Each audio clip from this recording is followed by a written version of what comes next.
एका मुलाची गोष्ट सांगतो. कदाचित ती तुमचीच असेल. तो एका मुलीवरती खूप प्रेम करत होता. पहिल्याच भेटीत जोरदार अट्रॅक्शन झालं. त्याला वाटलं हीच माझी लाईफ पार्टनर. पण काही दिवसांनी ती अचानक बदलली. गोंधळ, भांडण, गैरसमज सुरू झाले. तो खूप विचार करू लागला. ती खरंच माझ्यावर प्रेम करते का? आणि एक दिवस सगळं संपलं.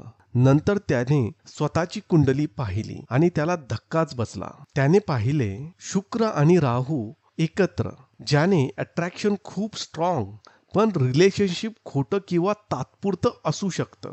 राहू आणि चंद्र एकत्र, जास्त विचार, गोंधळ, चुकीचे निर्णय घेतले जातात. राहूचा प्रभाव जास्त असेल तर लपून संबंध, फसवणूक होण्याची शक्यता, विश्वासाचे प्रश्न वाढवतात. शुक्र कमजोर आणि राहू मजबूत तर चुकीचा पार्टनर अट्रॅक्ट होतो. लव्ह लाईफ स्टेबल राहत नाही. एक नियम लक्षात ठेवा.